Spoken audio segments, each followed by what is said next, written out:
sabboonummaan islaamummaarraa nama fageessiti. Sabboonummaan oromummaa tambaroota jahan dabree hangam takka akka amantii islaamaatirra dhiibbaa fidde namuutu walumaan beeyna.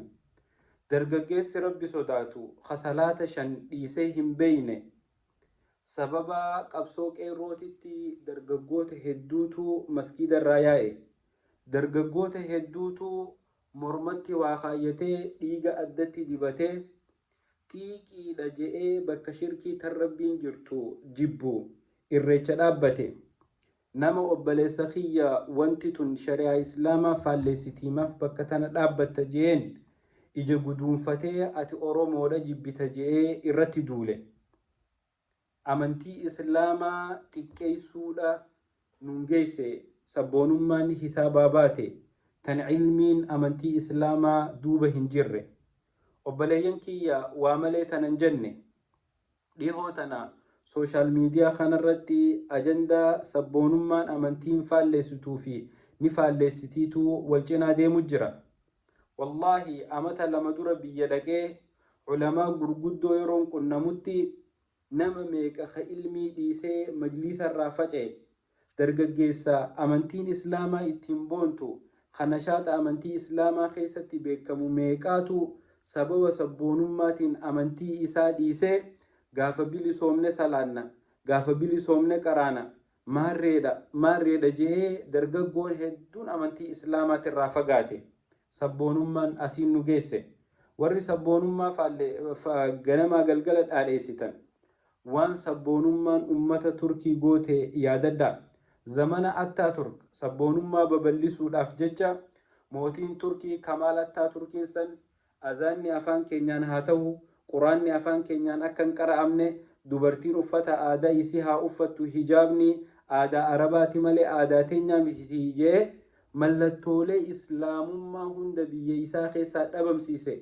Hanga azaanni afaan turkiitiin azaanamutti quraanni salaanni afaan turkiitiin salaatamutti achiin isaan geesse. Ummanni zamana Attaaturkisan sabboonummaan turkummaa isaan seente ammallee akka malee rakkachaa jiran.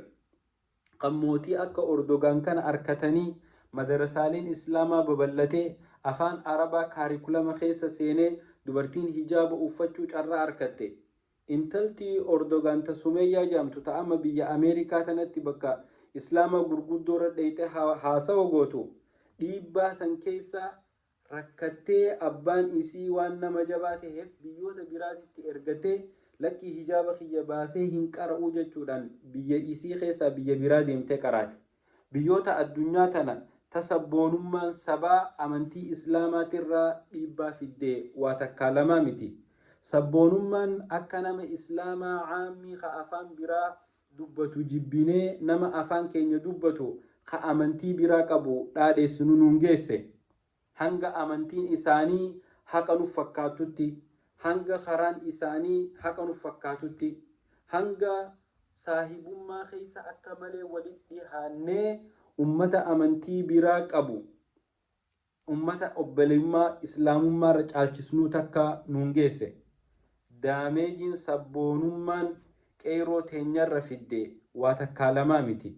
Namni ganamaa galgala sabboonummaa dhaadheessitu Rabbi subhaanahu wa ta'ala guyyaa qiyaama sabakee hangam takka jaalattee irraa sin gaafatu. Wallaahi jaalala amantiif qabdu, jaalala ergamaa rabbiitiif qabdu, jaalala ati quraanaaf qabdu, jaalala ati salaataaf qabdutu qabrii ta'e keessatti si fayyaduu ta'a malee hangam takka sabakee jaalatta, hangam takka sabakeetiif harka ol kaastee darbitee, hangam takka sabakeetiif dhagaa darbitee rabbiin irraa sin gaafatu.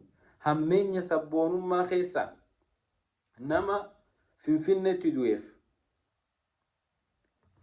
Baalee fi Arsii keessa nama saba tokko mana irratti gubuun waan sabboonummaan oromummaa ummata goote. Nama miskiina ollaa wajjin jiru ka saba biraa buqqaasuun mana irratti gubuun dhagaan cafaquun rakkoo meeqa nama waan takkan balleessin ganda keessatti tana hunda sabboonummaatu nu godhe. Sabboonummaan baditti nama geessite malee wanti isin si milkeessitu hin jirtu. Sabboonummaa dhaadheessaa ooluu dhiisa. Amantii teessan qabadhaa. Rabbi isin haa milkeessu. Assalaamu alaikum.